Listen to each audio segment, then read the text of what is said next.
കോൺഗ്രസിന് കുരുക്കും മുറുക്കിക്കൊണ്ടാണ് അൻവർ പിണറായിസത്തിന് പൂട്ടിടാൻ ഒരുങ്ങി പുറപ്പെടുന്നത്. ഇവിടെ ഇന്ന് AP അനിൽകുമാർ MLAയുമായി 30 മിനിറ്റ് നേരം അൻവർ ചർച്ച നടത്തിയിരുന്നു.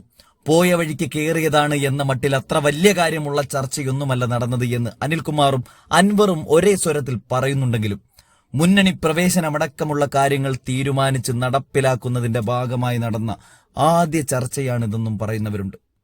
സംഗതി VS ജോയിയെ മത്സരിപ്പിച്ചാൽ മതി, അവൻ തന്നെ സ്ഥാനാർത്ഥിയാവട്ടെ എന്ന് തന്നെയാണ് ഇന്ന് നടന്ന കൂടിക്കാഴ്ചയിലും അൻവറിന് പറയാനുണ്ടായിരുന്നത്. രാജിവെച്ച അന്ന് നടന്ന പത്രസമ്മേളനത്തിലടക്കം ഇപ്പോഴും അൻവർ VS ജോയി എന്ന ഒറ്റപ്പേരിൽ തന്നെയാണ് നിൽക്കുന്നത്. അവിടെ നിന്നും ഷൗക്കത്തിലേക്ക് ഒരിഞ്ചനക്കം അൻവർ വരുത്തിയിട്ടില്ല.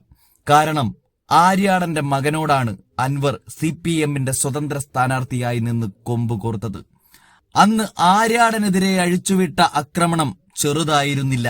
അതൊന്നും ഇന്നും മറന്നിട്ടില്ലാത്ത മട്ടിൽ അതേ വൈരാഗ്യം കാത്തു സൂക്ഷിച്ചുകൊണ്ടാണ് അൻവർ വീണ്ടും VS ജോയി എന്ന് പറയുന്നത്.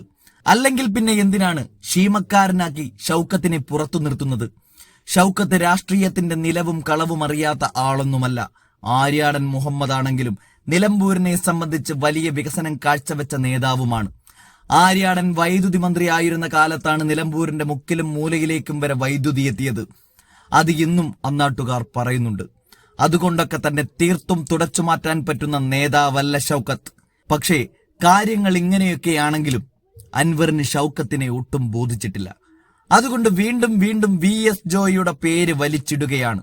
വേണമെങ്കിൽ ഷൗക്കത്തിനെ അനുനയിപ്പിച്ച് വല്ല പാർട്ടിയിലും ചുമതല കൊടുത്ത് ഒരു മൂലക്കിരുത്തിക്കൊള്ളൂ എന്ന മട്ടാണ് അൻവറിന്. ഇവിടെ കോൺഗ്രസ് സത്യത്തിൽ ചെകുത്താനും കടലിനും നടുക്കാണ് എന്ന് പറയുന്നതാവും കൂടുതൽ ശരി.